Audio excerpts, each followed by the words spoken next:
हमारे साथ बातचीत करने के लिए हैं जागृति Awasthi. All India second rank है और वुमेन्स में टॉप किया है। जागृति, कैसा फील हो रहा है? सबसे पहले तो बहुत अच्छा फील हो रहा है सर, बहुत ही अच्छा।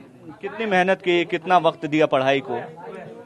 पूरा 1 साल तो डेडिकेटेड तैयारी रही है, क्योंकि जुलाई 2019 में मैंने नौकरी छोड़ी और जुलाई से लेकर के अक्टूबर 2020 में प्रीलिम्स हुआ, तो वो तो डेडिकेटेड पढ़ाई थी।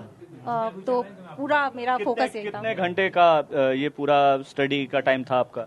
शुरुआती महीनों में तो 8 से 10 घंटे पर डेली, भले ही कम मगर ज्यादा, मतलब रोज। फिर उसके बाद मैंने जब एग्जाम पास आने लगा तो फिर वो 10 से 12 से वो 8 से 10 से वो 10 से 12 हुआ, 12 से 14 हुआ। तो एक कंसिस्टेंसी बना के रखिए। बाकी डेली वो 16 घंटे वाला तो कंसेप्ट मुझे लगता है उतना काम नहीं करता, क्योंकि एक लिमिट है। बट हाँ, एक बेयर मिनिमम आप जरूर करिए। ठीक है। 2017 में आपने इंजीनियरिंग की है, उसके बाद आपने जॉब की, जॉब छोड़कर यूपीएससी की तैयारी की। ये कॉन्फिडेंस कहाँ से आया? सर 2019 में जब मैंने प्रीलिम्स दिया और मेरा नहीं हुआ, तब मैं जॉब कर रही थी, तो मुझे लगा मैं कर सकती हूँ, क्योंकि जब मैंने क्वेश्चंस देखे मुझे ऐसा लग रहा था कि शायद थोड़ा और पढ़ा होता तो याद आ जाता, थोड़ा और पढ़ा होता याद हो जाता। पर मेरा प्रीलिम्स नहीं हुआ था।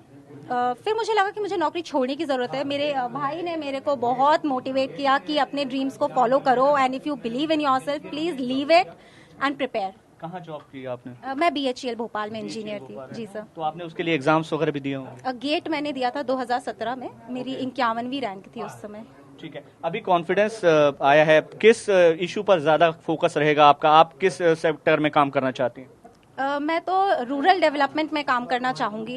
मेरा बड़ा इंटरेस्ट है कि इंडिया का बहुत सारा टैलेंट रूरल एरियाज में है। अगर उसको नरिश किया जाए, एक आउटलेट दिया जाए, तो मुझे लगता है कि बहुत बढ़िया इंडिया का डेवलपमेंट लैंडस्केप हो सकता है। ठीक है। 2 सवाल, क्रेडिट किसको देंगे इसका? मैं अभी तक पेरेंट्स, टीचर्स ऐसे, पर मेरे पापा कहते हैं कि सबसे पहले टीचर्स का होता है।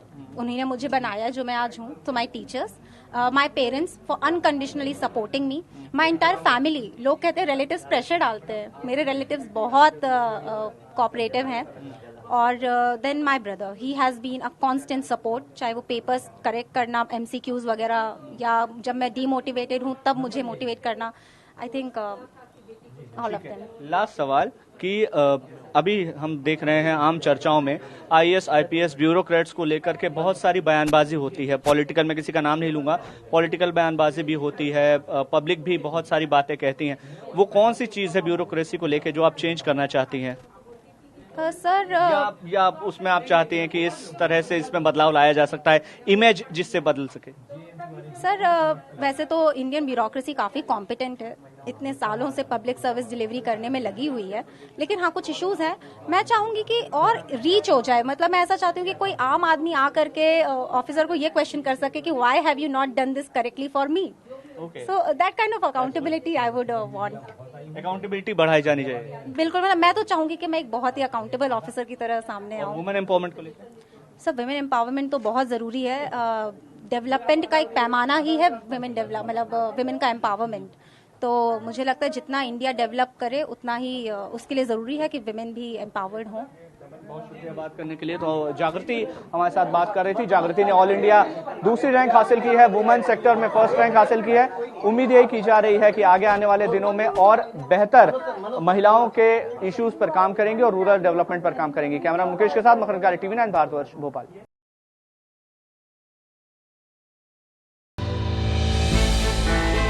हमने की गलती फिर एक बार, कोरोना ने किया दोबारा प्रहार। मास्क, 2 गज दूरी, करें अपनी सुरक्षा पूरी। कोरोना टीका हम सबको लगाना है, मिलकर साथ समझदारी से कोरोना को हराना है।